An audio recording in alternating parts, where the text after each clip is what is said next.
sa paglagay ng cable dito, makikita natin itong nasa itaas, yun ang isang channel, A channel. Dito naman ay B channel. So positive, negative lang yan. So makikita natin yan, may butas yan sa gilid. Itusok lang natin yan. Hindi na kailangan tanggalin pa yan. Higpitan lang yan. So ganyan ang paglagay natin sa wire. Todo higpit yan. Sa negative naman, ganoon din. So tandaan lang natin na hindi mag-short ang ating wire dito. Kasi ayan. Yan.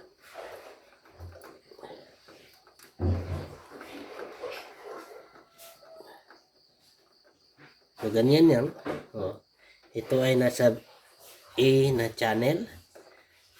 Dito naman yung B. Para may balance. Noon din, positive itong may ganito.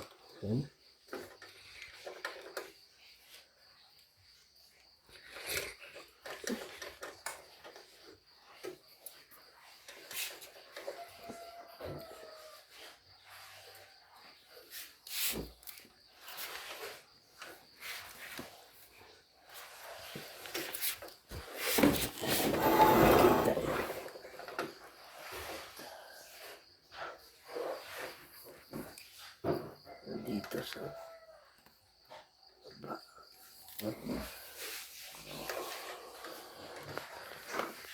tandaan natin may butas yan sa gilid. Tusok natin tapos higpitan.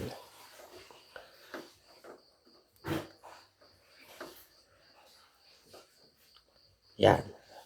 So ngayon na-connect na natin yan lahat. So ito ang tandaan natin, kapag na-connect na yan lahat, huwag nating galaw-galawin ito kasi masira yung terminal, yung soldering doon sa likod. Pag nasira na yon, mag-lose contact na, mag-humming na yung ating amplifier. So ganyan na, hindi na natin pwedeng hila-hilain itong cable na yan. So i-fix na natin ng maayos.